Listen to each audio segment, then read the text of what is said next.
दोस्तों, हम आज पेट से जुड़े हुए एक बहुत ही कॉमन इन्फेक्शन यानी हेलिकोबैक्टर पाइलोरी के बारे में चर्चा करेंगे। यह इन्फेक्शन बहुत ही कॉमन है और मोर देन 50% पॉपुलेशन को अफेक्ट करता है। तो हम अब जानते हैं कि एच पाइलोरी बैक्टीरिया की क्या विशेषता है।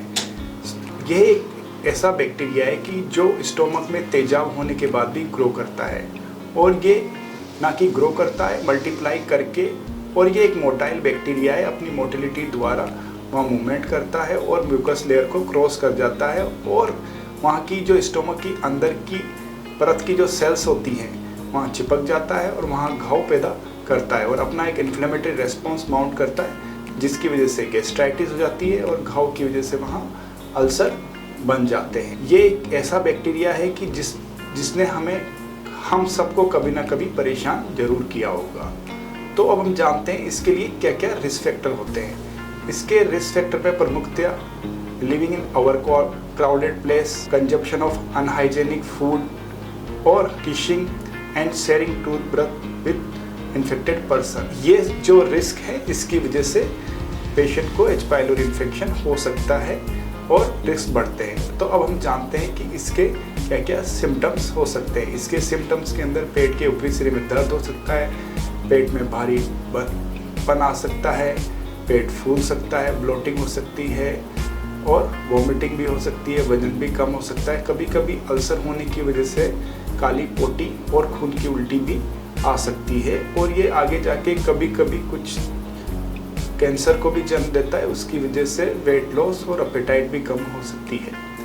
तो हम जानते हैं कि इसको कैसे कंफर्म किया जा सकता है। इसको कंफर्म के लिए बेसिकली 3 टेस्ट होते हैं। सबसे पहला टेस्ट होता है ब्रीथ टेस्ट, दूसरा स्टूल टेस्ट और तीसरा स्कोप टेस्ट। ब्रीथ टेस्ट के अंदर एक लिक्विड जिसमें कि यूरिया होता है वो पेशेंट द्वारा कंज्यूम किया जाता है। यदि काफ़ी ज़्यादा बैक्टीरिया स्टोमक में एच पाइलोरी हैं तो उस यूरिया को अमोनिया में कन्वर्ट करते हैं और यह अमोनिया ब्रीथ में बाहर आती है, जिससे कि ब्रीथ एनालाइजर द्वारा मेजर किया जा सकता है। स्टूल टेस्ट के अंदर जो एच पाइलोरी का एंटीजन है उसको मेजर किया जाता है, और जो स्कोप टेस्ट है उसके अंदर हम एंडोस्कोप भी करते हैं और स्टोमक के निचले सिरे से एक टुकड़ा लेते हैं और टुकड़े को एक कॉमर्शियली अवेलेबल किट में प्लेस करते हैं, और इसके अंदर एक फिल्टर पेपर लगा होता है जिसका कलर येलो होता है बिकॉज ऑफ वहाँ वो यूरिया होता है। तो जैसे ये बैक्टीरिया जाता है टिश्यू के अंदर होता है तो ये यूरिया को अमोनिया में कन्वर्ट करता है। जैसे ही अमोनिया कन्वर्ट हो जाती है तो वहाँ उसका जो कलर है वो पिंक हो जाता है। यदि बैक्टीरिया की डेंसिटी ज़्यादा है तो ये इमीडिएटली पिंक हो जाता है, यदि कम है तो ये 24 घंटे के अंदर पिंक हो जाता है। यदि ये 24 घंटे के बाद पिंक होता है तो हम उसको कंसिडर नहीं करते। तो हम अब जानते हैं इसका इलाज कैसे किया जाता है। सबसे पहले बिकॉज ये एसिड में सप्लाई करता है तो हम कुछ ऐसी दवाइयाँ देते हैं जिससे कि स्टोमक के एसिड को कम किया जा सकता है, और कुछ ऐसी दवाइयाँ देते हैं, कुछ एंटीबायोटिक जैसे कि अमोक्सिसिलिन, ट्रिडाजोल, क्लेरिथ्रोमाइसिन, लियोफ्लोक्सासिन एंड बिस्मथ सबसाइलेट। तो इन एंटीबायोटिक की मदद से इसको टारगेट किया सकता है और इस बैक्टीरिया को किल किया जा सकता है।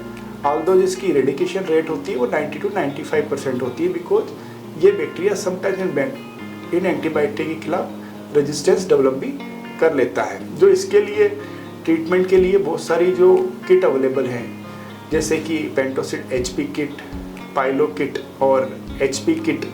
ये किट 2 सप्ताह तक देनी होती है। यदि रेस्पॉन्स नहीं आता तो 3 टैबलेट की जगह 4 टैबलेट दी जाती है और बिस्मथ को ऐड किया जाता है।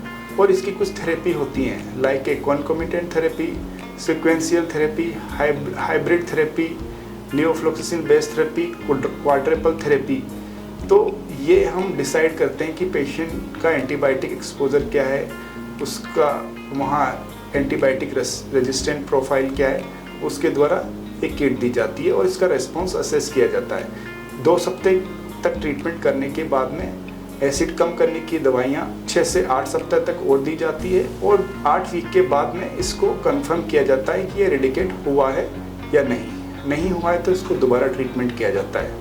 एच पाइलोरी के लिए और जानकारी लेने के लिए आप हमें हमारे यूट्यूब, फेसबुक, इंस्टा पे हमें फॉलो कर सकते हैं। Thanks for watching this video.